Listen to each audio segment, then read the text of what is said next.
Hi friends, good morning. ಮನಸ್ಸುಗಳ ಮಧುರ YouTube ಚಾನಲ್ಗೆ ತಮಗೆಲ್ಲರಿಗೂ ಸ್ವಾಗತ. ಬನ್ನಿ, ಇವತ್ತು ನಮ್ಮೂರು ಜಾತ್ರೆ ಇದೆ. ನನ್ನ ಕಪ್ಪಿಸೇನೆ ಕರ್ಕೊಂಡು ನಾವು ಇವಾಗ ಜಾತ್ರೆಗೆ ಹೋಗ್ತಾ ಇದ್ವಿ. ಇದೇ ಗುಡಿ ಜಾತ್ರೆ ಇರೋದು.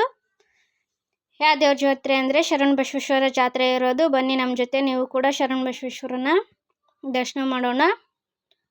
ದೇವ್ರನ್ನ ಎಷ್ಟು ಚೆನ್ನಾಗಿ ಅಲಂಕಾರ ಮಾಡಿದಾರಲ್ರಿ, ನೋಡ್ರಿ. ಇಲ್ಲಿ ನನ್ನ ಮಕ್ಕಳು ಫೋಟೋ ತಗೊಳಕತ್ತಿದ್ರು. ನೀವು ಕೂಡ ದೇವ್ರ ದರ್ಶನ ಮಾಡ್ರಿ.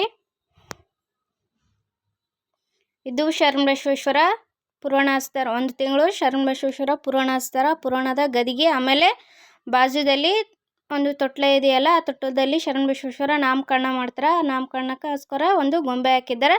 ಅದ್ರ ಬಾಜುನೇ ಇರೋದು ಶಿವನ ಲಿಂಗ. ಶಿವನ ಲಿಂಗ ಮುಂದ್ಗಡೆ ಇರೋದು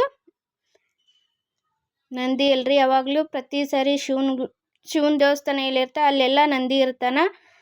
ಅಲ್ಲಿಂದ ನಾವು ಇವಾಗ ಸೀದಾ ಮಧ್ಯಾಹ್ನ ಏನೇನು ಅಲ್ಲಿಂದ ಇವಾಗ ಸೀದಾ ತೇರು ನೋಡೋಕೆ ಬಂದ್ವಿ. ನೋಡಿ ನಮ್ಮ ಚುಟಿ ಬೇಬಿ ಎಷ್ಟು ಚೆನ್ನಾಗಿ ಕಾಣಿಸ್ತಾಳೆ.